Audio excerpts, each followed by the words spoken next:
One's a former NFL star turned esports coach. I was getting the stink eye from my wife. She's like, "What you doing?" I'm like, "Nothing." And one's a dad who can't stop playing Rocket League. These kids these days, they're like, we're used to jump and run. Together, they welcome you to Ahman Green's Gamers Lounge.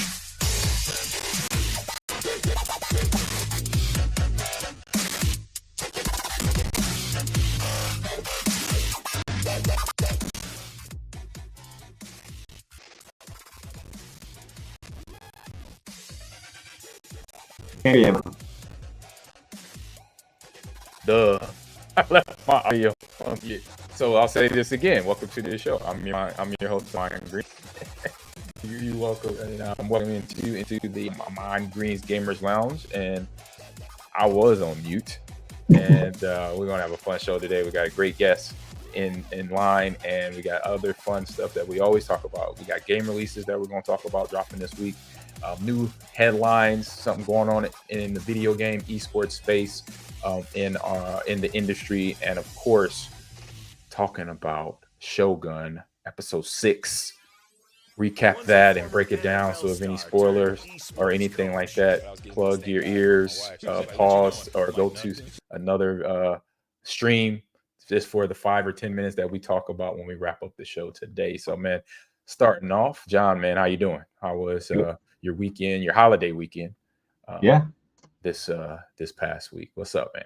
It's good. Got a lot of stuff done. Trying to grow some grass in my front yard, which is like, I've tried this for so many years now. Ahman. We have this like you're in Wisconsin. You remember that, right?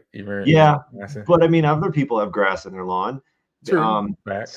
Like, I don't know. We'll see how that goes. Planted a garden. I didn't play 18 holes, but went to the driving range with my daughter.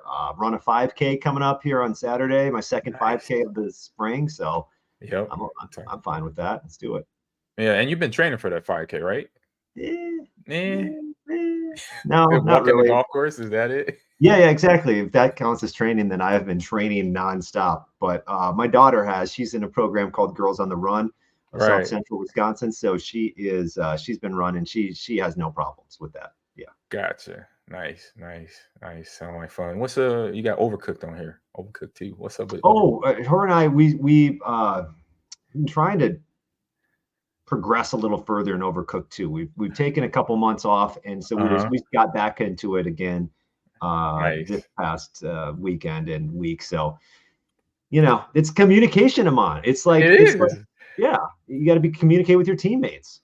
Oh man, me and my wife been trying to get into that. She's like, "What's with the timer? Why we got to have a timer?"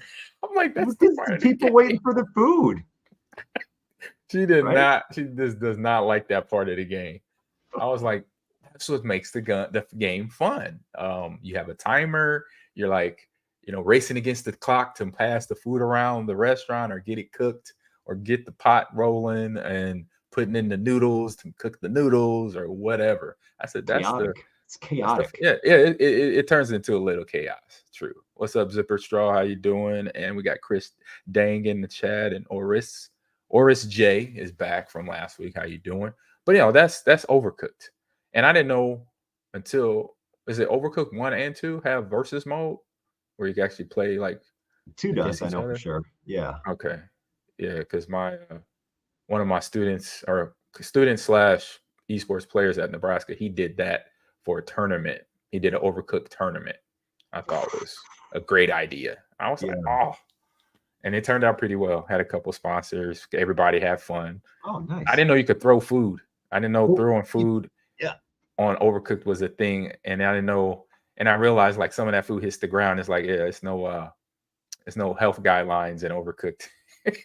Food inspector doesn't show up. And no, they need to put that. If they do a number 3, they got to put food inspector, where they just run through the restaurant real fast. Ding, ding, ding, ding, like come across the screen.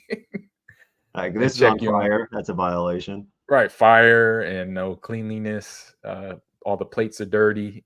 Sometimes you need to throw the food. There's like one level where you have to throw it across like you're on a hot air balloon or something. Yeah. You have to, like, I saw those. take the potatoes, I saw that. I was just like, what? I said, it's throwing? I was like, I did not know it was throwing the food. And it doesn't matter if it hits the ground or not. No 5-second rule. You know. No.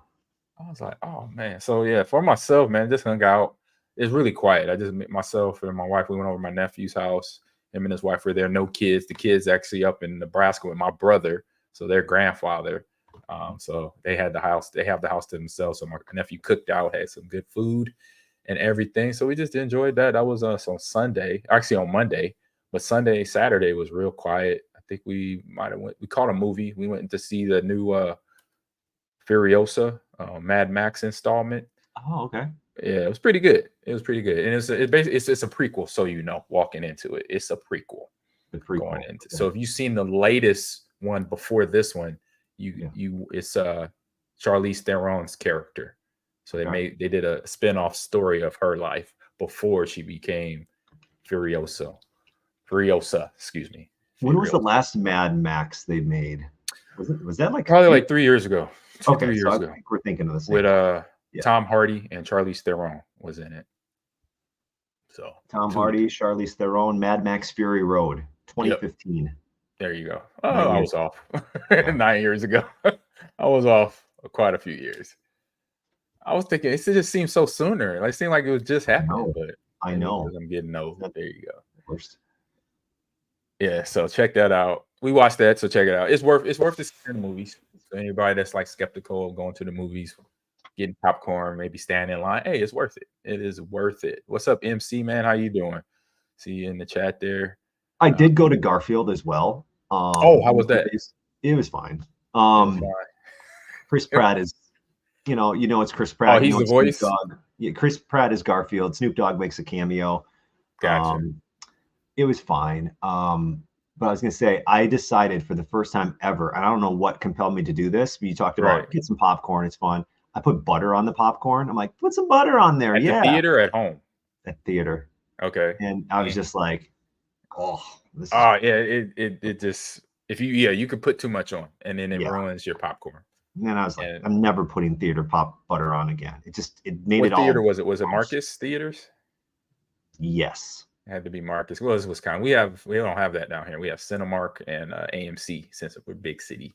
I don't know why people should go to theaters more often. You get comfy chairs, you get pizza and beer and food and popcorn and like people missing out. Hey, and my chair vibrated with all the action from the movie. Oh, you had one of those. I had what they call it the D box chair. Yeah. And so that chair was rumbling, and of course it's Mad Max, so we got car scenes the whole movie. And there was a guy next to me. He had one of his beer. He had a beer that kept spilling on me because of the back and forth coming around. I'm like, it was 3 times. It hit me twice, and I was like, all right, if it hits me one more time, I'm gonna say something. I'm like, hey man, you gotta hold your beer. Yeah. It did. I was like, but I'm like, where did it first I get hit? I'm like, where does that moisture come from? I'm like, are they spitting it? They have water effects in this thing too? Because I've been to a place in New York where they spit on you, like they have water stuff that drip down that simulates rain. Yeah. So I'm thinking that was going on too. And I looked next door to me, it was his beer flopping around in the seat there. So I was like, okay, it's not. Not the theater. I've been to one movie with those seats, Ahman. I think they're really cool seats to experience the movie. Yeah. Marie, my wife didn't. She didn't want it. She was like, no. Oh, she didn't? She's like, she put it off. She turned it off. You could turn them off. So she turned hers all the way off. I wanted the full experience, so I got it. So yeah, especially in a movie like you picked a great movie. I went to Interstellar back in the day, and like you take off in a rocket, and your seat's like, oh, this is cool. Yeah, great movie too. To see that Interstellar, fantastic graphic, good acting, good writing. So all right, let's get into this sponsor read here. So sponsors to Slide, thank you for being a part of this show. So play is an essential part of life, whether it's digital or outdoors. Exploring your world is fun. Keep the good times rolling and support your play for Slide Boost, which gets you going. Slide Chill kind of calms you out after a hard hitting match, and Slide Dream puts you to sleep. That's basically what it does, but it helps you fall asleep a lot faster. So with all that, explore, try it out. So Drink on the Slide. Go to the website, drinkontheslide.com to check them out. So we got a fun guest here today. A lot of knowledge and experience coming from my man that we're about to bring in. He is the director of partnerships at GG Circuit. So I want to introduce my man, old friend, new friend, David Fitzpatrick. Man, Dave, how you doing? Doing great, guys. Doing very well. Doing good. This is my host, John, like I mentioned. Hey, John. For the show. Hey, like the so background. John, me Dave, me David. All right. So we get into some questions. So the first part, we always start the show, John knows this, is what is your gamer origin story? How old were you, David? Well, what I think was the game and who was it and how old were you? That was okay. There's a couple ways to answer that. So I think I started like most of us in school playing Oregon Trail and Where in the World is Carmen Sandiego. So, you know, they had to educate us somehow and they used video games to do it. Yep. I think the first game that really opened my eyes to what gaming could be would be Ultima Online. I mean, I played I remember that. Yes. Conquerors. No, I played the Command and Conquer. I didn't play it, but I knew of it. Yeah. But Ultima Online was the first time I got to chat with other people in a video game. And I found out that people playing the game at the same time as me were from Germany, from Australia, from all over the world. So I got to interact with something that I did not know was out there. And that kind of kicked off the journey. So, I mean, how old was I? I probably started in grade school, so 7 to 10, somewhere in there. Okay. But yeah, Ultima Online was the one that really opened me up to wanting to play games and meet people and kind of see what was out there. All right, what was it? What was that type of game? Was it what genre was that game? It was an MMORPG. Okay. Probably one of the first. Yeah, there it is. This is probably 1999 maybe. 97. So it's old. You know, we're aging ourselves, but this was also the first game where I got to do PvP. So when you're playing Diablo, Roller Coaster Tycoon, Command and Conquer, like you're just going against the computer. This was running around constantly afraid that you were going to get attacked and all your stuff was going to get taken. It sounds like Fortnite today. That's what that sounds like, right? Yeah. But it's, you know, the graphics, that's exactly what it looked like. There was a 3D version, but all that did was make your little player character on the right there look better. Okay. Gotcha. But yeah. Oh, that's awesome, man. I knew that game. I never played it, but I was fully aware of it. A lot of friends of mine did play that game. So from that game, was that your favorite game, or what was your favorite game, both to play and to watch as an esports? Counter-Strike was my favorite game. I played it through college. I went pro, played pretty high level.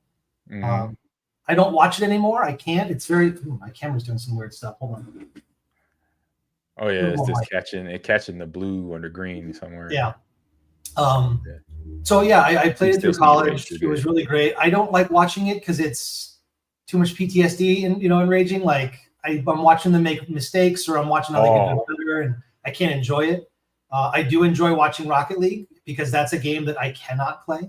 I was able to produce I was able to produce a lot of the high-end tournaments. So I got to watch the best players in the world screw around. And then I tried it and I couldn't get off the ground. I couldn't do the aerials they were doing. Same here. The communication and the movements they're doing. So it's fun to watch. And it's really easy to explain to other people.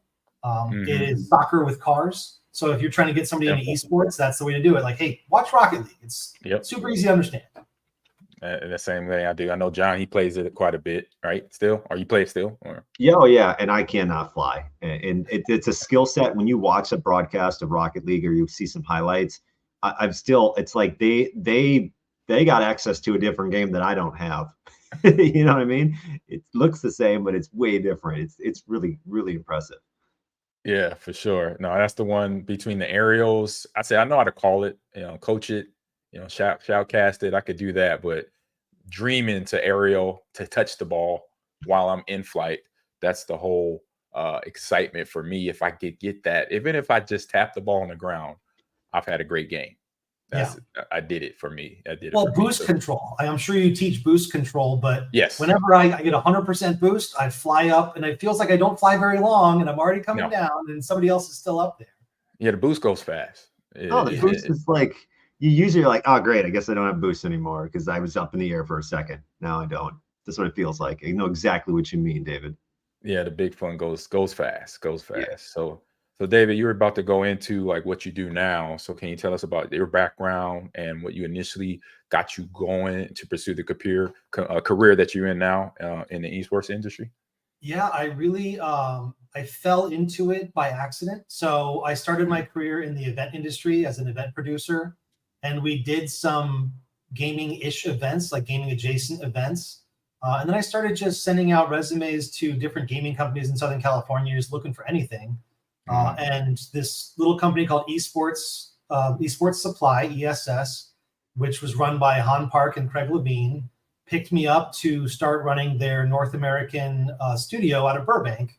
I didn't know anything about ESL at the time because I played ESEA, which is sort of close, but didn't know enough about them. I knew Craig Levine from his time with 3D. So it was just fell into it, just happenstance, right time, right place. And from there, they kind of started my career 15 years ago. Nice. John, you got anything? How much different was that for you to get from the event planning to like video game space? It was. I don't think it was because I was already playing video games. I was already in the scene, but this was my opportunity to kind of direct that and execute those events and those broadcasts. And with my background in event production, I was able to make that move pretty seamlessly. But I feel like if you don't know anything about games, trying to get into it is rough. And if you don't know anything about production, trying to go from games to production, that's also a rough jump. Oh, for sure. So when we met, we got your information, you said you produced over 3,000 broadcasts. Okay, so it definitely had to be some bumps in the road. So what was the biggest challenges in producing over 300 or 3,000 broadcasts and hundreds of live events for ESL North America and next gen esports? Yeah, so I think the easiest thing to say is that was done over the course of maybe 700 days. So that math doesn't work out. Right. So we would have at the ESL studio in Burbank, we would have 5 studios up and running, which included just a green screen in a wall of a garage, a camera, and a dude talking, all the way to the larger studios. So 2 large studios, 2 small studios, and a garage. 5 broadcasts, 1 day. We didn't go home sometimes. We would be there for 18 hours a day, 60, 70 days in a row. It was nonstop. This was right when everybody was getting into it. It was really big. Correct. So any challenges, any big mistakes in those 700 days of work? Tons of mistakes. What was the worst or the one that probably set you back the most? I wouldn't have one there. I think the way that I describe getting good at esports to people is you fail at it for 5 to 10 years. There was many small mistakes that we tried to never have happen again. But that's the biggie. Or losing players. I think that's a big one is when they go outside for a smoke and your stage manager doesn't know where they are and they're supposed to be playing right now. And you have to tell casters, go ahead and vamp for another 5 minutes because we can't find the team. I've been a part of that with I did a shoutcasting for the Microsoft store in New York back in I want to say between 2015 and 2017. And it was Guilds Reward tournament. And it was several of their players of one of the teams. I won't mention the team name. It's a prominent team name, but we're like 3 hours past the check-in time for their studio call. So I was like, that's not a good thing. Because they were talking to me, asking for advice, being a former pro that I was at that time and still is, obviously. But I'm like, well, this is not a good thing. You need, when they tell you what time your call time to the studio, be here before that, at least a half hour to 15 minutes before that, not 3 hours past the time. And they're like, even if you checked in, having a player check in and then go to the bathroom at the wrong time. It's like, you're up now. Where'd you go? So losing players, that's a good one. Yeah. What's the most memorable kind of broadcast you've been a part of? That's a really good question. I think it was Hearthstone Road to BlizzCon in 2014, 2015. We were able to get a lot of leeway. So we had a bunch of people on that were just amazing to be around, but that we created a salt meter to watch how salty the players were getting towards each other. So our graphics guy threw it together, started putting that Great up. idea. One of the producers of Hearthstone has an amazing laugh. So we did a laugh track for him. We just kept cameras on him. And every time he would have his boisterous laugh, And the competition was really good. So it was, we got to build a cool set for it. We got to have a bunch of cool people in the room, and we were given the ability to be creative on broadcast, which was really fun. My goodness, that's funny. Having the salty meter. That's cool. Whose idea was that? That's what I want to know. It came from the room. Somebody in the broadcast room was just like, "There's a lot of salt. We should throw this together." Interesting. Sound like between that and toxicity there. Going on. Good idea there from the chat. I know we got a little audio issue thing going on. Okay. I don't know if y'all hear that. I hear that. I do, yeah. Scratching. I think that's you, John. Oh, we don't hear you, John. I don't think I hear your voice either. Loose cable. Live production, folks. Yep, it happens. It happens. We know. Check. You got me now? Yeah, we got you now. There you go. Okay. Sorry. Yeah, trust me, we've been on, Dave, and you speaking from experience, you know this, so things pop up, especially audio or picture. Usually audio on this show. We've had audio issues through the history of. Well, the greatest thing about production, especially esports production, when you're going to have thousands of people waiting for the show to start, lights will turn on, cameras will turn on, and people will talk into microphones. We know that for a fact. But will the game be ready? Was there an update today? Are the players ready? I mean, it might be half hour of vamping and chatting with the host before you get to the game. So we know what time things will start. We don't know what time the tournament will start. True. Very true. I've been into the update part of it, so I definitely understand that before a game starts up. So how did your time at Blizzard influence your perspective on esports, on the industry today? It was great getting to a developer side, developer and publisher side, because working from the third party as ESL or NGE, you get angry with the developers and publishers, like, why are you pushing updates right now? Why are these certain things happening in your game? We designed an entire mode for this thing in your game, and then you remove it. And then getting to the developer and publisher side, you realize, like, nope, this is what the community wants. Third parties don't get to tell you what to do. You're just trying to do the best for your community for the most part. So that was really, really, like, looking at it from that perspective is amazing. Yeah, because you're playing both sides, because you got to obviously make sure the audience is happy, and then also make sure the company, the developer that's running the game, because you're producing it, their game that they want to make sure it looks good. On whatever platform it's on, if it's on your cell phone, if it's on the internet, on a big major channel. So and I think the working for Blizzard is, I would say, different from a lot. Mike Morheim and Amy Morheim love esports, and Amy ran the esports division when I was there. They really did care about that part of it. If you talk to a lot of publishers now, they don't really care that much about esports. It's not a giant benefit to them, but Blizzard really saw it as, like, our community loves this. We should support it as much as we can. Gotcha. Well, that's good to know. At least somebody we know. I've heard, from other, from players or former pros or pros that play in games from, CS:GO to Smash Brothers, and how the tournament goes and how they cater to the community, and some do and some don't. And I know sometimes that has to be a big deal, because if they're in the business of running tournaments and running events, live events, or even online events, you have to at least cater to the audience a little bit, because you got to make sure that they stay happy, because they'll keep tuning in. Well, we're seeing that right now with Smash Brothers. Nintendo for a while now. Yeah. So Brawlhalla is coming on as the alternative, and the community is moving over to it. It's a lot like the game. It's another FGC, another fighting game, but they're actually supporting esports. They want to support smaller tournaments. They want to support community-run stuff. So, I mean, that's a prime example. Gotcha. John, you got anything to add? Any questions? Oh, yeah, I guess I've got a couple questions.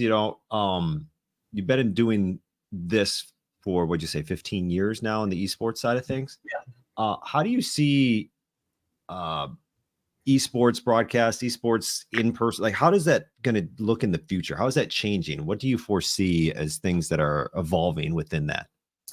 I think it was massive a few years ago. We're in a lull, and I think the pandemic had a lot to do with that. But gamers do like to be around other gamers. They like to go in and see something. Watching online from your home is great, but physically going somewhere and being around the scene and seeing the cosplayers and getting up close and personal with the players, like that's not going to go away. I see that coming back in a big way soon, especially with as many kids that are going through high school and college right now with esports programs. They're going to want that as they move on. They're going to want to go back and be part of that community again in person. Mm-hmm. Yeah, that's a big thing. But I've been coaching for esports at the collegiate level for 5 years, and that's something that all the kids at whatever grade they are, freshmen coming in or the senior going out, they want to be at. Hey, coach, are we going to a live event this year? Yeah. So I'm like, this is all about budget and stuff, but the want is there. So I definitely agree with that. So what's up, JFK and the cat? How you doing? Or in the chat, excuse me.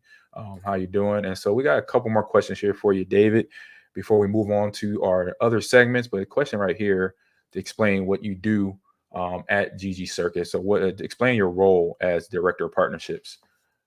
So we developed a software that manages PCs in the LAN environment. So that's all your LAN centers. Most of the LAN centers in North America are using us. If you've played in a LAN center recently, that's our software. And we're moving more towards the EDU market right now, which is kind of, I think how we kind of met. As the director of partnerships, I'm dealing with the OEMs, the Lenovo's, the Alienwares of the world. I'm dealing with the integrators, the CDWs, and the large companies that sell you all of your hardware and software and all that kind of stuff. So keeping them happy so that we can reach as many students as possible, and then taking their feedback so that we can continue development and make a better product for the EDU sector. Gotcha. Yeah. So getting those PCs ready for gaming, having the right GPUs in there and all that fun stuff there we go. Event. Yep. So yeah, this is the website. Obviously, I'll put in what I did here for the show. I put your the company's links in for to find GG Circuit. It's there, y'all, everywhere. You're on Twitch, you're on Facebook, you're on X, you're on Instagram. So if anybody obviously watching the show that has aspirations or just has questions for David, for anybody on the staff, these are the links. You could go to the platforms and reach out through DM or just send an email question or for a question. I like that bedroom. I like that. I want that bedroom. Can I just have that be my bedroom? That's a hotel room. We've got a couple hotels that are putting gaming PCs in. So they understand it. The hotels are understanding, hey, these guys are gamers. Even if you're not a gamer, if you're working, would you rather work on a laptop or 3 screens at a desk with a high-powered computer?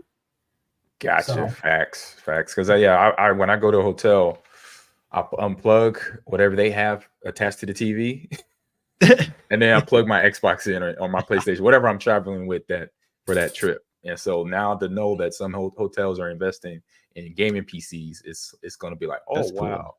I'm gonna stay at that hotel. Any other question you want me to throw at you, or you want to go after David before we run on to? I got one more question for you for my own, but then something that you might want to talk about. Real quick. Oh no, yeah, let's hear your question. Okay, it's just to wrap up our interview here. It was a wrap-up question. So, what is coming down the line in the next 6 months to a year for yourself at GG Circuit, and in the next year for what y'all doing as a company? I think the biggest thing is trying to get governments involved in esports and education.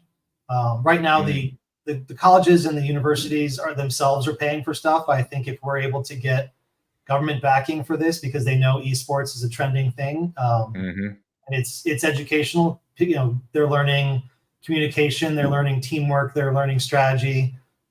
So yeah, I think that's the biggest thing over the next 12 months that we could do is try and get more governmental support for these programs. Yeah, that's huge. And I understand that very well because I'm a director of esports. And wouldn't you like your budget to triple? Wouldn't that be awesome? Oh yes, that would completely help out my budget in terms of, I say, repurposing funding for either a coach that I could bring in, or an extra trip that we could have for the players. That would be huge because and I know it's from the government side, because that's where a lot of places where I go ask where can I get money, people direct me towards filling out for grants and make sure you get a grant, a writer and somebody in house and start to ask and get to the amount of money that you need, because obviously the PCs are not cheap, the consoles aren't either, controllers and and mouse and keyboards, all that stuff adds up real fast. Oh, especially travel. I mean, travel's gonna. Yeah, if you're doing the national tournaments, travel's rough. Yeah, travel is rough, and it's travel. So, as a family man myself, a father of four girls and a boy. I know about. I know about travel pretty very well. So yeah, that'll be awesome. So if you need anybody to come help support, speak with you. Oh yeah, I got you. I will come do that. All right, we're gonna move on to the next segment in the show, the quick hitting news bites here. Ooh, okay. Get on to our intro.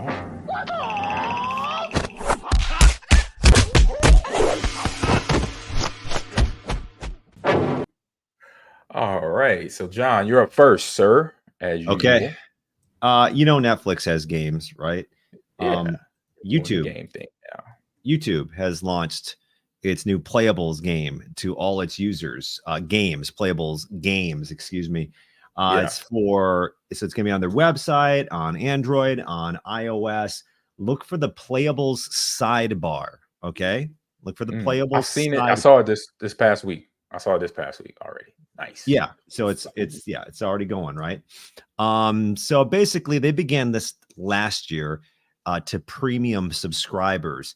The first phase had fewer games, and now a bunch of casual games has become one of the more popular ways The Verge writes that tech companies are using to lure in or keep subscribers. LinkedIn has games. Did I miss that? Do you guys know that? No, that can't be a thing. Is that a thing? That's a thing. It says LinkedIn recently rolled out its game offerings that are apparently pretty entertaining. What? No, I missed that. We know the New York Times. Yeah, we know the New York Times does Wordle and everything else. Netflix has games, as I mentioned too. So now it's coming to YouTube, guys. You can go on YouTube, and I'm going to go to YouTube right now. Play one right now. I've been on Netflix. That's what it was. Netflix, not YouTube. Netflix. This past weekend. Okay. And I saw games scrolling down. I was getting the games confused with the movies and the TV shows. I'm like, is this a movie? I'm like, nah. Oh, it's a video game. So they're innovating. Oh, here we go. You want to see what it looks like? For sure. Yeah, if you got it. Okay, hold on. Let's bring up YouTube. So this is what I'm looking at right now. Stack Bounce, Words of Wonder, Draw Climber, Turbo Stars. These are the popular games. Those are popular games? I guess. We can browse and search. Turbo Let me just Stars. pick one, Ahman. Which one do you want to try real quick? Let's do Stack Bounce, the first one there. Stack Bounce. It looks like Tetris. It looks like something with Tetris in it. Yeah. Tap to start. I don't know what I'm supposed to do. You tap the color. Oh, okay. What am I trying to do? I don't know. Oh, yellow. Just trying to break it down. Yeah, so there you go. Just hold it down, I guess. Oh, okay. Oh, okay. There you go. Oh my seems God. satisfying. Blueprints are releasing right now. Oh, shoot. Oh, you got to make sure that it matches colors, though. That's why you got stopped there. Oh, there you go. Ooh, Dave, what's your thoughts on this right here with YouTube going? I mean, if you're looking for a way to keep people engaged for a few minutes while a meeting gets started, like I guess, sit there and play a tap game. Right. Yeah. Oh man, everybody's getting in this game. And this is what you just said about the whole government, going to the government and explaining to them why there needs to be a surplus of funds for colleges and high schools, even down to the elementary schools, now middle schools, to have this equipment ready and available for places like these because of, just to pass time. Look, and you just saying, because that's what I do. When I'm standing in a long line, I jump on my app game on my phone. I'm looking at the line, I'm like, oh, it's going to be a few hours, at an amusement park or something. I'm jumping in on a game. So there you go. So yeah, it's something you enjoy and get fed some ads. I'm sure that YouTube and everyone else is just feeding you ads. Exactly. I was going to say, and YouTube just, they want you to stay and watch videos. They want you to stay on their website. And how do you get you to stay if you're not watching videos today? Maybe you're playing games and you're staying on their website. So yeah, that's exactly what I was thinking too. Yeah. Passing time. And time is money for them, right? For those ads. And ads you run, you watch all the way through. That's money cha-ching for them. So it's a win-win. Well, for them, it's a win-win. I say for us, it's kind of like a win, whatever, because you just knocking down time waiting in line. So there you go. All right, we got my man Average Historian in the chat. Says legends are in the building. Thank you, man. He helps us. Jeremy helps us out with all our clips and fun editing stuff after that you see me post over the weekend here. All right, let me head over to my quick Hitting News Bike here. Let me get the screen up here. Boom. So for the first time in a decade, there's nobody working on Cyberpunk 77. Which that's game, one of my favorite games, David, just so you know. That when I remember the hype. I was a part of the hype train before this game came out, and of course, COVID hit and it just got destroyed because of COVID. And so now it's at a time in the article here you can find on Kotaku where there's really nobody working on, and no update packages are going out right now. They had the big update package of the big DLC expansion, I think about a year ago, but now Cyberpunk is no longer has anybody working on it, and it might be the first time, like I said, in the decade. So since December of 2020, Cyberpunk 22 has an enormous amount of hype surrounding it. Obviously, they had what was it? Keanu Reeves was at E3 2019. Yeah. I remember him coming on the stage. I was nowhere near the stage, but I just was so excited that I'm like, okay, this is Neo. Neo's in the building. So you had that hype up behind it. And then it's not the first genre of video game, right? With Cyberpunk, it's dystopian, it's cyborgs and robots, stuff like that. So that's not new. It was just from having an A-list actor do then some of the graphics and special effects and what CD Projekt Red had done already with The Witcher. So you had that hype behind a company that already pretty much made a statement with their products that are, so dropping The Witcher and then bringing in Keanu Reeves. I think all that right there was the hype train, as we talked about. But then unfortunately we can't control what happens on planet Earth. We're going to a pandemic, and then everything the game doesn't get complete. And I'm explaining and John knows this story, and anybody that is a old school Gamers Lounge spectator, they know this story, because when I started playing Cyberpunk, when it dropped, David, I was in several missions where the missions did not complete. Right, that's what I was going to actually ask. Is do you think CD Projekt Red is backing away from it because they flew too close to the sun? They reached for too much at once? I think for the timing, yes. For the timing of it, where they still pushed through COVID, because it was 2019 where it got announced, and in 2020 COVID hits, and they still were launching it during 2020. I think I would have, we saw other companies not release their games during that time. They waited till 2021. I believe Halo Infinite was one of those games where they were going to release it in 2020, but COVID hit and then pushed it back a year, and then they waited till I think it came out summer of 2021 instead of summer of 2020. So I thought they should have done that. That would have helped them out. And I'm pretty sure somebody in the building might have said it, but didn't see and listen to that experience and knowledge just to hold back one more year. I think one more year would have been okay. The fans, we've had games that have been postponed and for years on end before they drop. And when they drop, they have to go the whole complete package of a game. So yeah, I think I remember the news around it was there was a lot of bugs, a lot of issues. I don't remember why, but I mean, it could be if their engine wasn't strong enough, or they were just trying to do too much too fast. Yeah. Which publishers kind of force a lot of the times. They force the developers nope, it's got to go out now, even though it's not complete. And then the article here. Yep, exactly. So in the article, it says for PC gamers, it was tough. I was playing on console. It says PC players encountered numerous bugs, like you just mentioned, David, performance problems. And then on console was even worse for us. So players complaining about horrible performance, game breaking bugs, and ugly visuals. So things got so bad that Sony removed. I remember when Sony did this, they removed Cyberpunk from their PlayStation Store. So where you could download it for the cost of the game or whatever it was. And so that happened. And then for a bit of players, demands, they did that because everybody wanted their money back, basically. So for over the last 4 years now, CD Projekt Red has been able to turn the ship around a little bit with the free updates and DLC. So in 2024, most would agree that the game is probably better than ever. And now, after all the work and time, the CD Projekt Red officially no longer has any developer working on the game itself of CD Projekt Red. So I think that's a big deal. Yeah, which is crazy because in Kotaku, in that last one of the last sentences I'm on, it says, but for now, for the first time in about a decade, Cyberpunk 2077 is resting. I think that's an interesting, look at it. Like, hey, we've been tinkering with this thing for 10 years. Let it go play it. Now we're done. Like we'll come back to it if we need to update some things, but that's insane. It took a decade for them to kind of get it before they could just put it down. Right. That's crazy. because they had it going, like they had it on the chassis, making all the adjustments, making all the maintenance, and then put it out there, and then had to come right back because it got in a bad car accident and it hit COVID. That's what happened. And so the good thing is, like they mentioned, what's that, Dave? You know Star Citizen? Yes, I have that. That's been in development for 15 years now, 10 years, something like that. It's never released. Everyone's playing it, but it's not. That's right. You're right. I've heard of Star Citizen. Yeah. Yes, I'm thinking Starfield. No, but yes, I've had friends that talked about Star Citizen that work at companies like yourself, like Logitech, and just said, "Hey, yeah, this game is supposed to come out."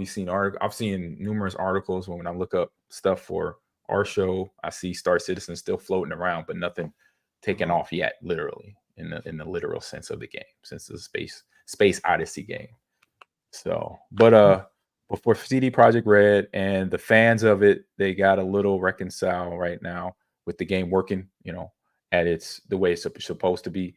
And then also stated in articles that CD Projekt Red's Q1 financial results presentation said the company provided a chart showing how many people were working on different projects in February 2024 compared to April of 2024. And in the chart, it shows that in February, that there were 17 people still working on CD or for Cyberpunk 77, but in April of 2024, the chart showed nobody tinkering, like you mentioned, John, on the open world game anymore. So I got so distracted now because what David said with Star Citizen. Yeah, and you're looking up Star Citizen stuff. Yeah, last update from yesterday. Star Citizen pushes through the $700 million raised mark, and there still is not a release date. Wow. What? Well, you gotta look at Cyberpunk here. This game was teased in 2013. 13, yeah. Yeah. That's crazy. And we remember a couple weeks ago we talked about God of War Ragnarok, and that was $250 million into that video game, not a movie, a video game. Not a movie, no. We're talking about a video game, not a movie. So big bucks, a lot of time, a lot of people work time, hours, and then unfortunately, what happens after a big launch, David? I think you know this, right? What they do with a lot of employees. Well, Blizzard didn't. Well, some companies, yeah. Now, I'm not saying Blizzard. No, I'm just saying after a big launch like this, unfortunately, what's been happening is usually a lot of employees get fired, get laid off. Yeah. And now they got to find a new job too. So you have that on top of. But this time wasn't character artist anymore. The character's been made. We don't need you to keep making that character. Correct. Mm-hmm. Correct. So yeah, just interesting topics here. So if you want to finish reading the article is on Kotaku and look for Cyberpunk 2077. I think that was a interesting story for that journey of a game, other than it being played. I say with all the, when you have the world the way it was going on in those 2-3 years right before COVID, right before COVID, and then during and after, just crazy storylines, crazy.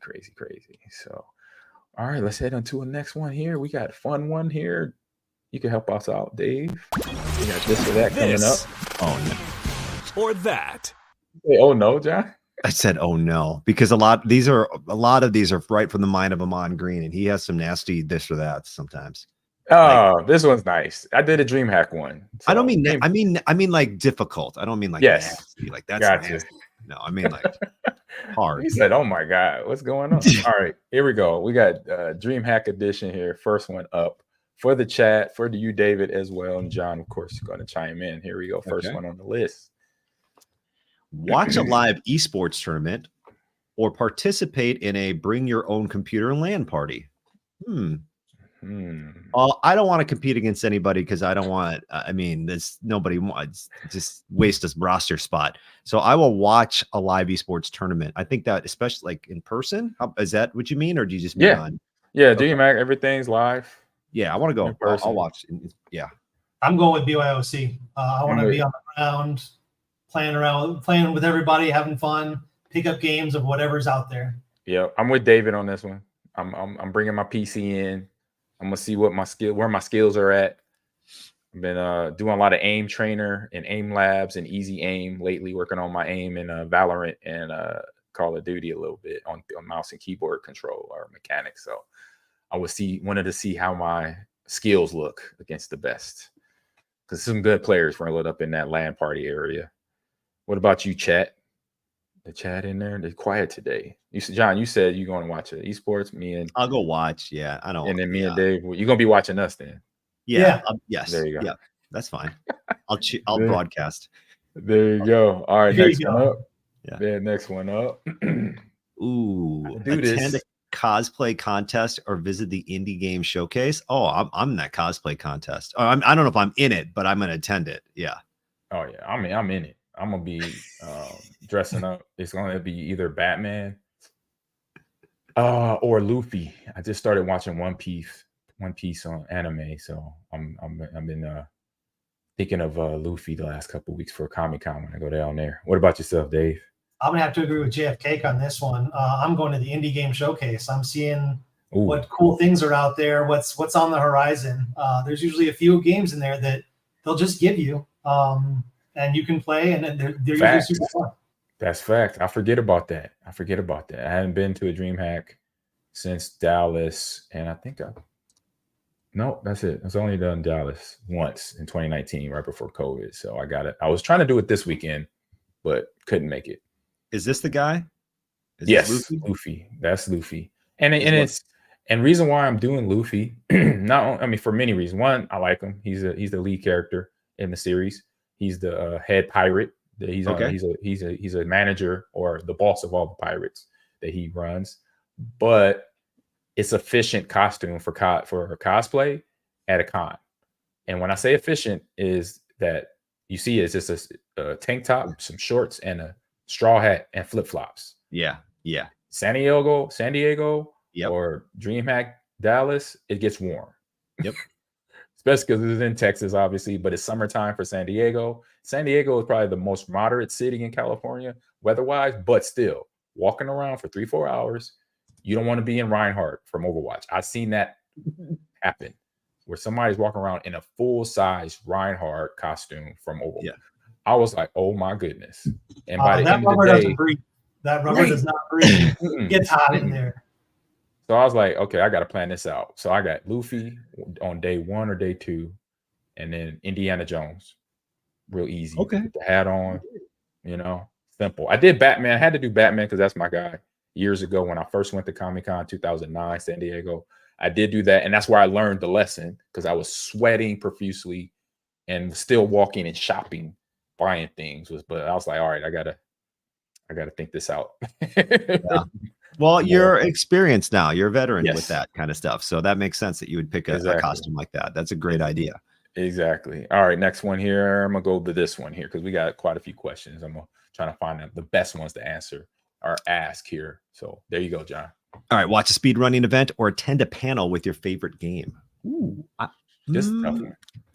Ooh, what kind of what game would they be doing for the speed running? Well, it's any retro game. Most of the retro games, Mario Brothers mostly Mario Brothers are the speed run games. Maybe Legend of Zelda, old school one. Maybe, I don't know.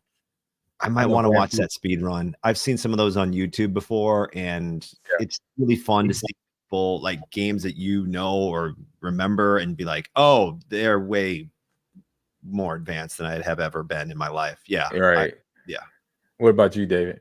I'm going to have to disagree again. I'm going to the panel to talk about, my favorite game.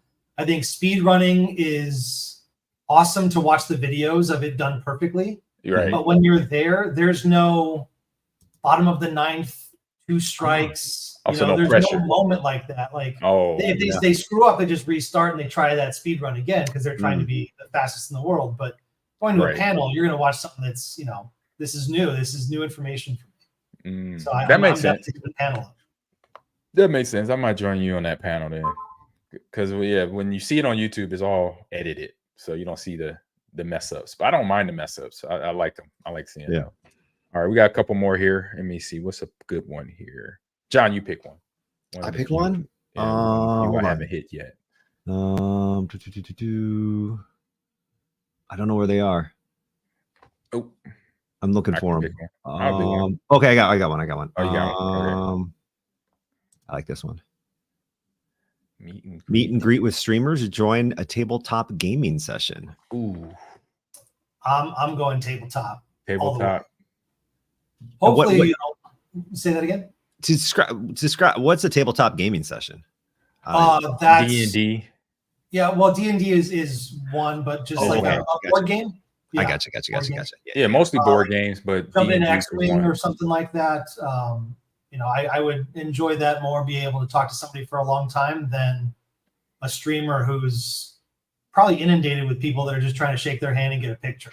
Yeah, I want to go interact with people, so I'm going to the tabletop session. Yeah, I'm with David on that one. Yeah, me too.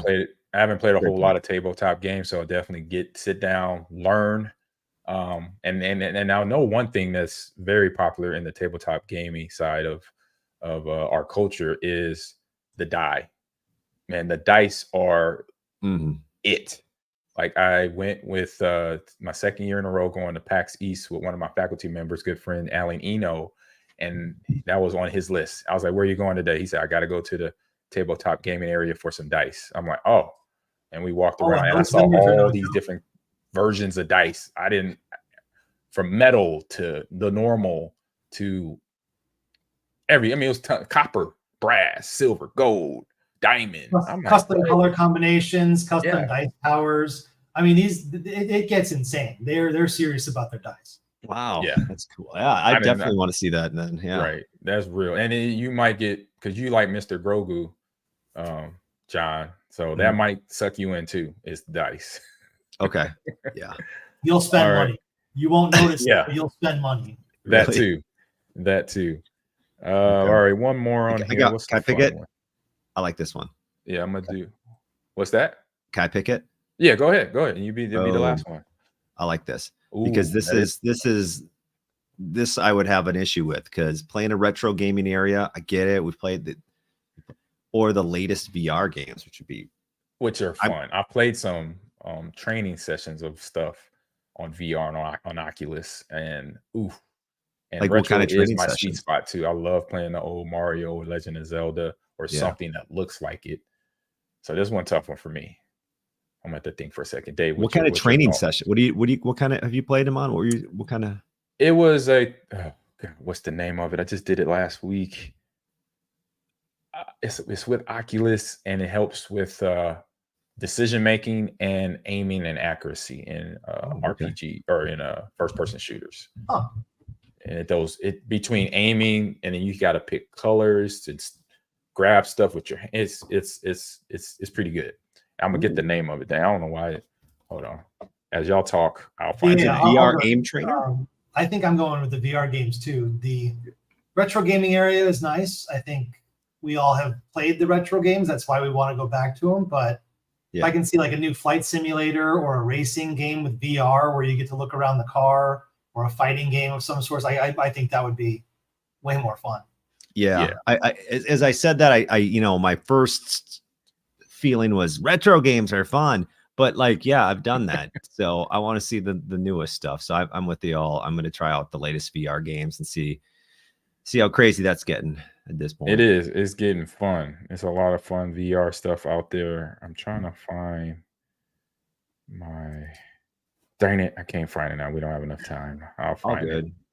Yeah. Oh, Neural Trainer. That's what it's called. Neural Trainer. I found it. Oh, okay. Neural Trainer on Oculus 2. And you can use Oculus, the new Oculus 3, 2, or 1 on it. 2 is the less expensive one. It's only like $200 on Amazon. So I advise you to go there and go to Neural Trainer and download that app. It's a fun app. think you could like this. Where you're kind of doing this stuff. Yeah, exactly. And like they use it for traditional sports athletes. So traditional sports athletes use it for their decision making. So when they're, between football players, basketball players, volleyball players, baseball, hockey, whatever. Oh, sure. That's cool. Yeah. As I said, they use it for decision making. So when you're in a game, and so like same for Rocket League, right? Rocket League players where they're trying to make a split decision on when to go push or stay back, stay in goal or go attack, go demo a guy. The game, the neurotrain makes you learn how to make those decisions a lot faster. It's all about speed, basically. That's cool. That's very cool.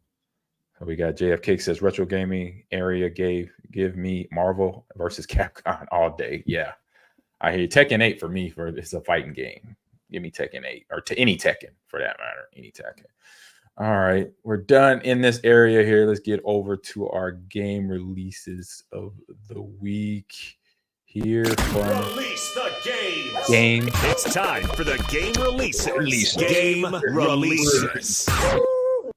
All right. So just to kind of let you in on this, David, this is how it works at least for me, as far as game releases. You can't judge a book by its cover. That saying, well, I kind of judge a game by its name. I just get a list of the name of the games from Ahman. I try to avoid looking at the art or anything else. And I just say, what sounds like a game I would want to try or sounds interesting that I want to know more about? And this week I picked 9 Souls. It's a lore-rich, hand-drawn 2D action platform featuring... Oh, here we go. Hold on. I got to go back. I got to find yours. You came in late. And maybe you guys can help me with this. Sekiro-inspired deflection-focused combat. Wow. You keep talking. I'll get it up. So, John, for the way that you do that, I want you to break it down into their words, like CSGO. Very easy to say. I will play CSGO.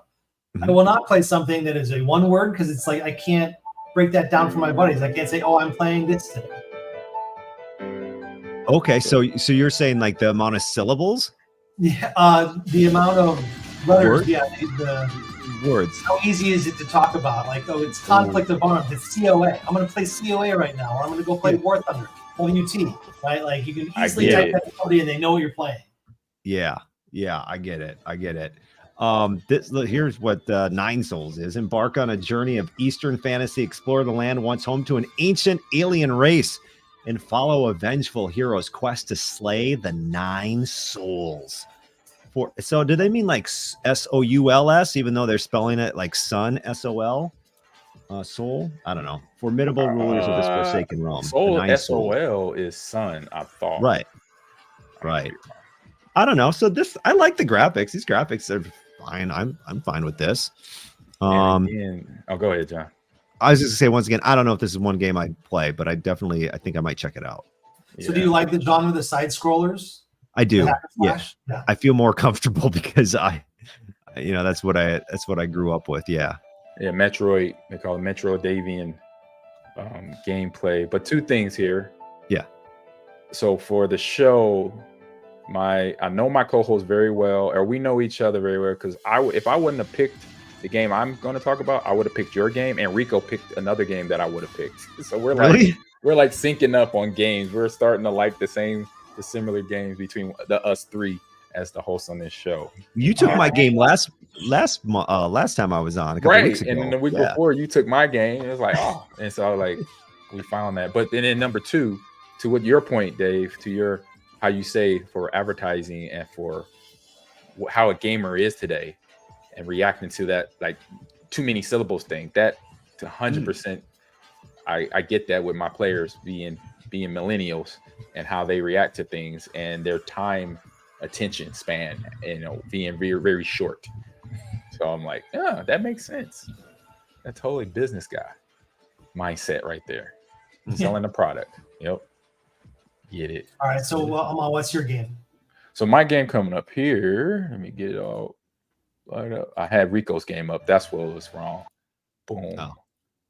And so my game is here. It is another probably too many syllables. Awesome. It is called Hypercharged. All right. This is a UC shooter. Get down. It's a 1-player, 4-to-1-player game here, and it comes out, I think, at the end of the week here on May 31st. So Hyperbox is a classic FPS that mixes tower defense with wave-based shooting. It has a huge focus on teamwork, exploration, and progression. So break free from your packaging, literally. So you are a Toy Story. Remember that show or the movie that had the commandos?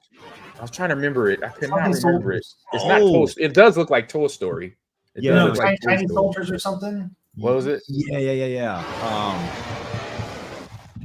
What was that called? Small Soldiers. Soldiers, yes. Yes, Little Soldiers, Small Soldiers. Right. So they remind me of that. And blast every toy to pieces.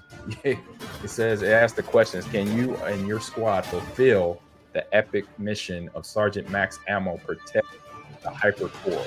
So it has so many between Toy Story, Little Soldiers, that the toys in your bedroom basically fighting it out. I love this. I was like, when I saw the graphics, I was like, this is the Toy Story, and they're fighting. Woody wouldn't make it do this. Woody and the horse that Woody rides, they would get. So what platform is this coming out on? This is out on everything. It's on all platforms. It's on consoles and PC. So that means it's on Steam, on Xbox Live, Xbox Series X, PlayStation 5. Just Xbox, no PlayStation. So right now it looks like maybe an Xbox exclusive. So Xbox Series X and S, Xbox One, and PC. So that is what it's on. So you got build your base and then defend your you're base. Actually helping defend it. I like it. Yeah. Amon, the second you started playing this video, and I'll leave it at this because I got to run, guys. But the second you started playing this video, I was in. I saw it. I'm like, this looks really, really fun. And I could imagine 12-year-old John, if this type of game existed when I was a kid, I would have been like, 100%. This looks like a lot of fun. And the first thing, and then my second thought was, this also reminds me exactly of Toy Story or Small Soldiers too. Yeah. Yeah, Woody's not making it through an episode of this. No. And it doesn't, and also it doesn't hit your mark, David, where you said too many syllables, so it's too many syllables.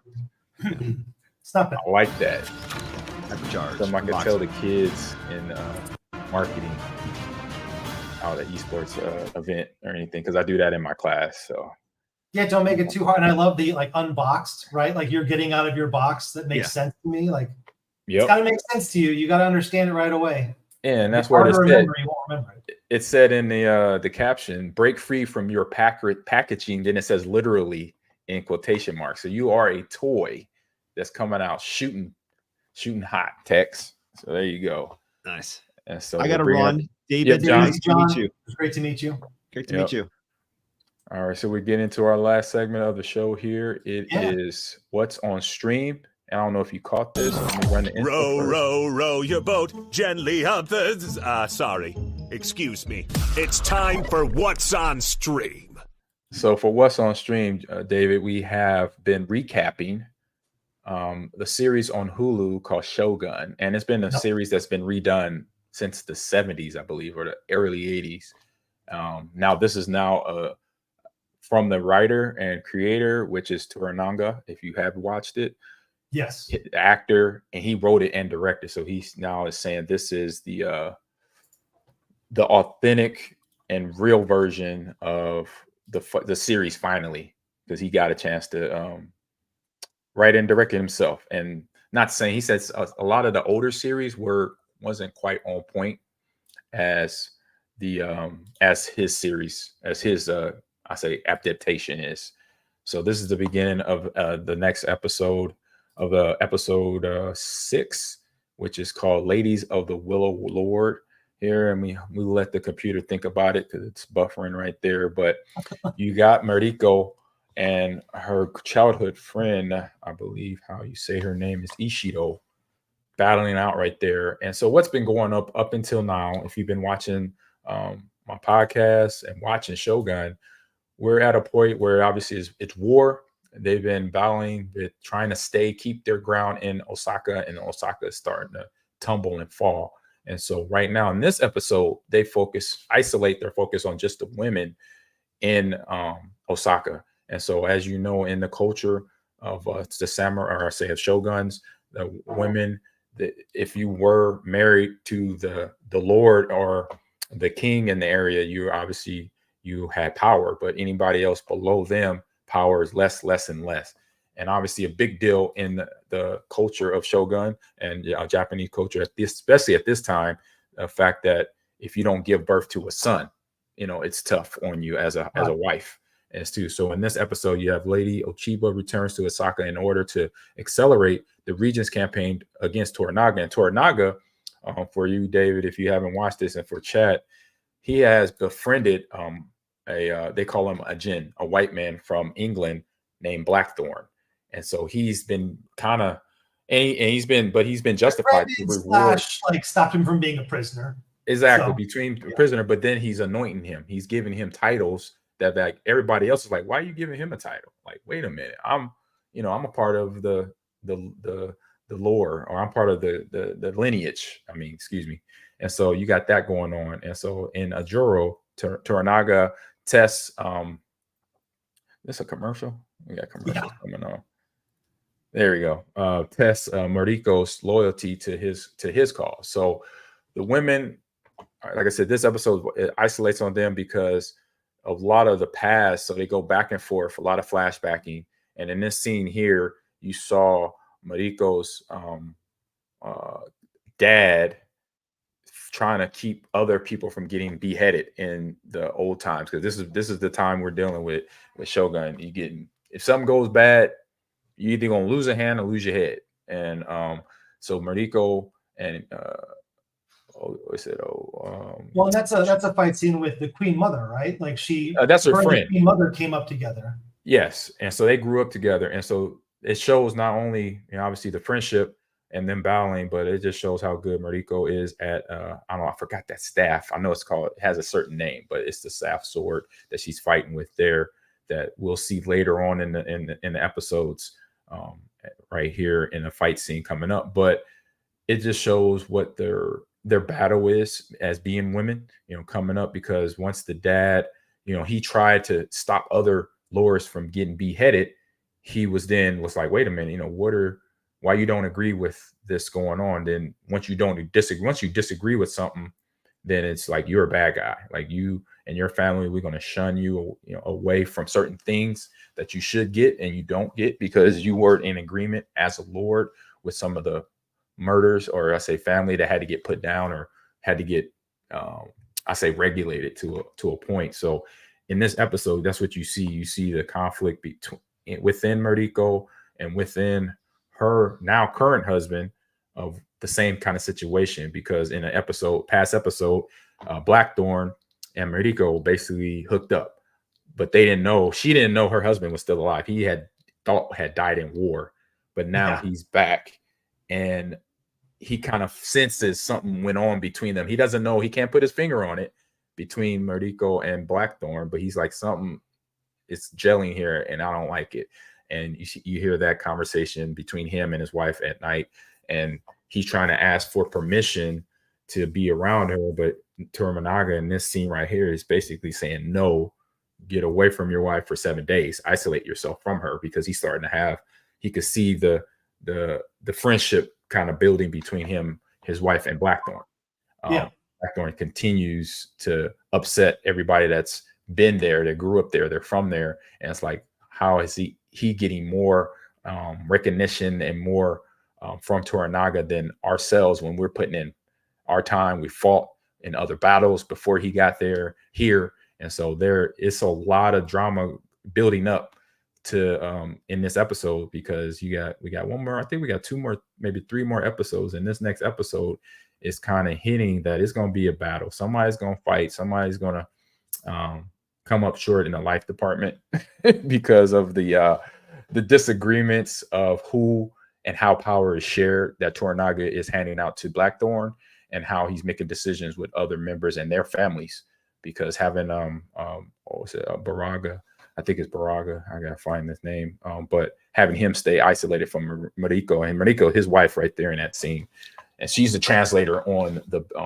in the town right now, so she does a lot of conversation with Blackthorn, she speaks English very clearly. She understands, but sometimes because she doesn't agree, she doesn't say what she needs to say to Torminaga in his translating from Blackthorn to Torminaga and back. And so that's becoming an issue too, because Blackthorn wants to go back to England. He wants to get his boats and he wants to save his men.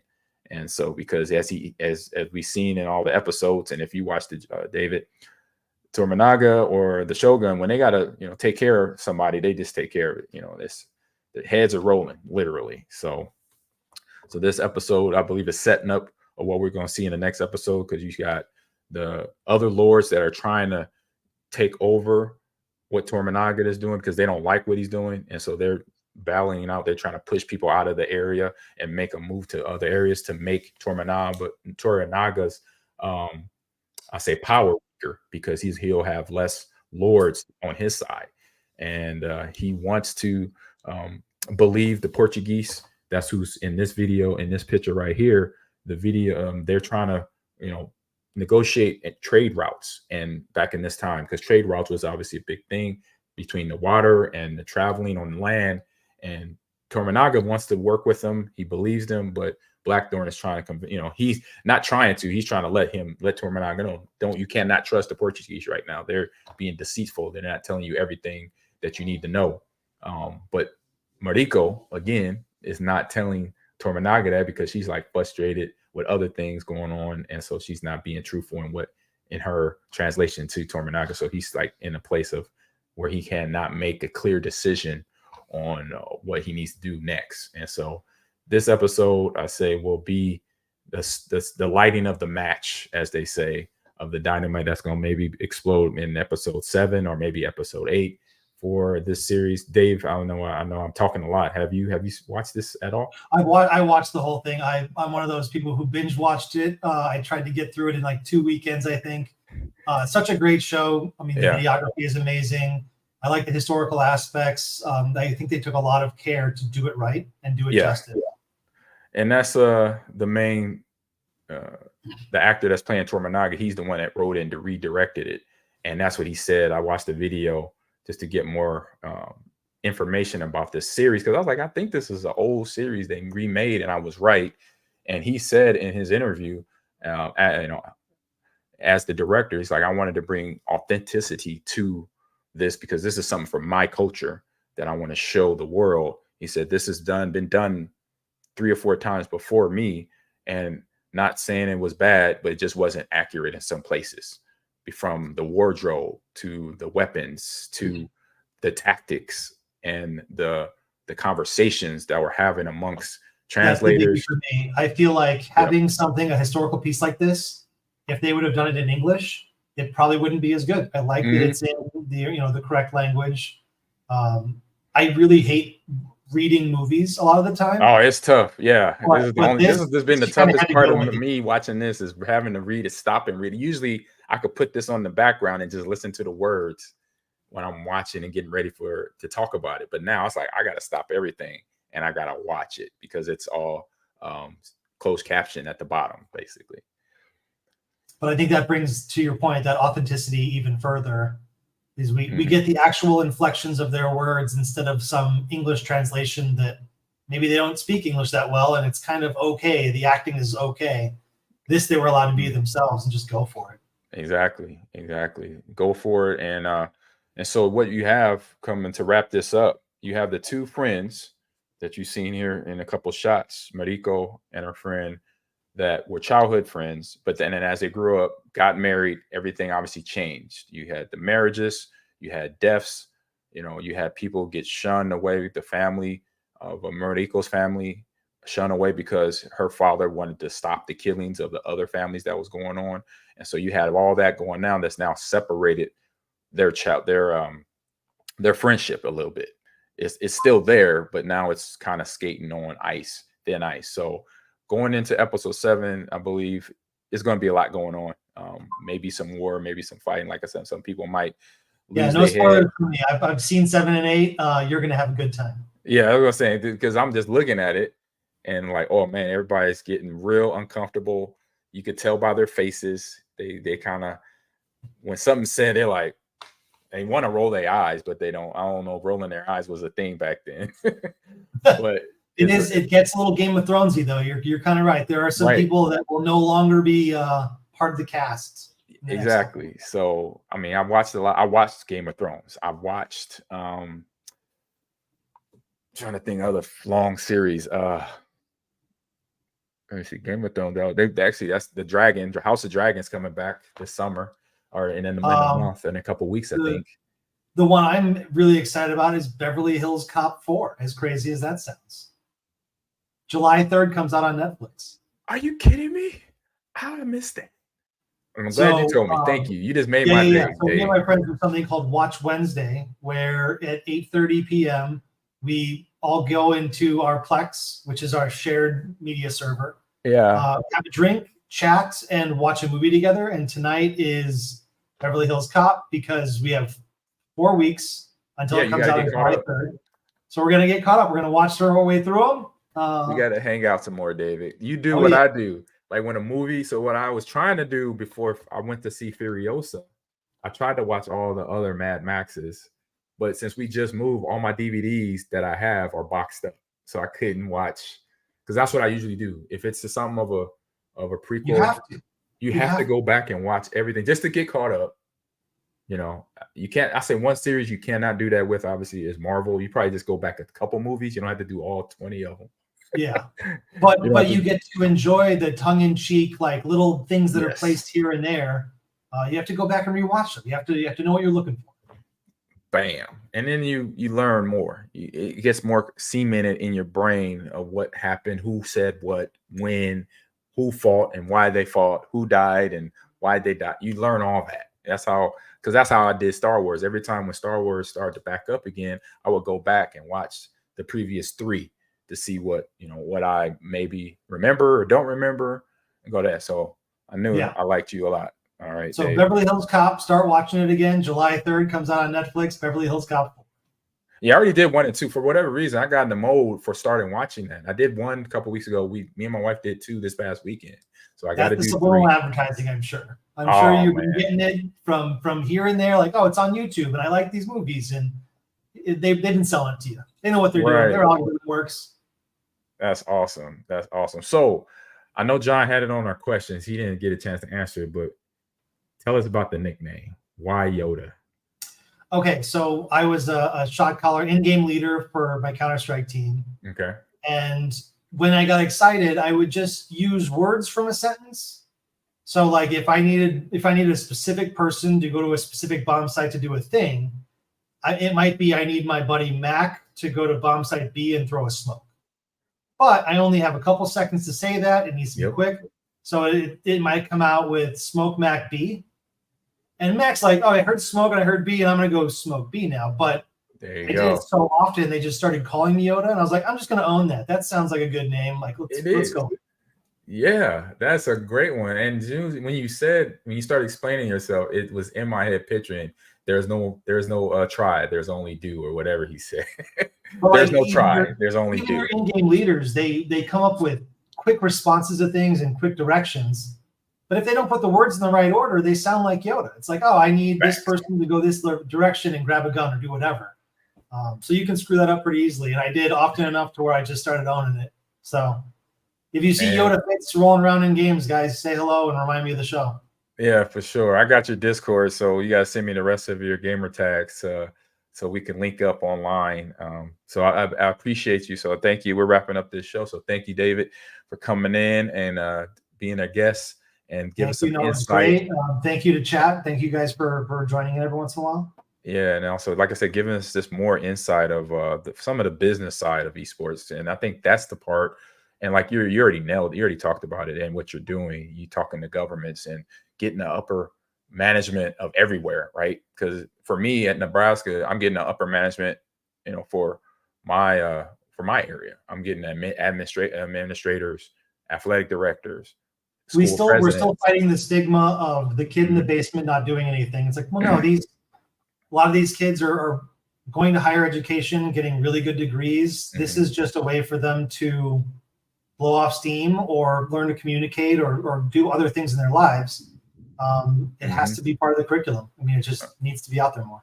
100%. You know, we got, I'm teaching a class where I cover that for the first month of class. It's all about teamwork and social skills and how you talk to one another. How are you not salty or toxic, you know, to be a team player? You can still have fun, but then this is learn a better way to talk to one another when you're in game or even in a group chat and you just watch, like you said, you and your friends get together, y'all watch movies through the same app.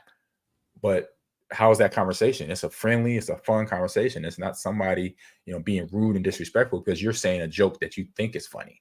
And it's like, well, also, how do you get there, right? How do you get that core group of friends? If you're always negging on people and putting them down, they're not going to want to be around you. You're not going to have friends. So it becomes a self-fulfilling prophecy. If you don't think anybody's good enough, guess what? You're going to be alone. Exactly. And I end up saying that. I've said that a few times here in the last 5 years of being an esports coach. But that's my job. I love doing it. So, but again, David, thank you for coming in. And I'm glad we got our contact information. We'll be talking again. I'm super 100%. excited about what you're doing in terms of moving the needle forward to get people to understand what esports is and to support it the way it needs to be supported and to change the stigma of it as well. So, man, appreciate you for that. So, all right, chat. And chat, appreciate you. JFK and the Bear fan popped in here, and Jeremy, the average historian. And we had a few new ones. Exclusive sessions 420. Okay, MC 211. So, David, if you need to jump, you're welcome to jump. I'm just gonna. Oh no, I'm good.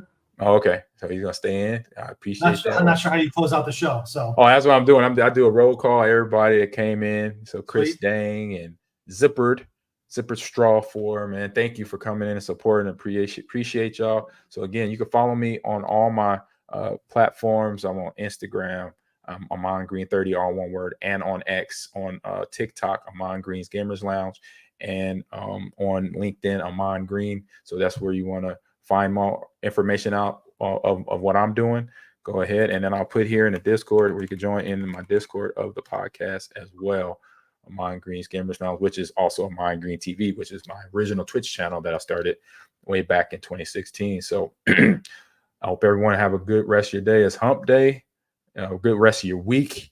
Have a good rest of your day as well. I just heard Mother Nature talk to me out here. I heard thunderclouds rolling in on me right now here down in Texas. So hopefully nothing but just a few little raindrops. That's it. So, but for yourselves, hope everybody has a safe rest of your day and a good rest of your week. And Dave, appreciate you, man. Thanks for coming in. Cheers. Thank you so much. All right. Let me get the music going. Got the music first. There's the music. And then we got the banners coming up. All right. I'm going to say bye to everybody. Oh, wait a minute. Got to do this. Turn that on. There we go.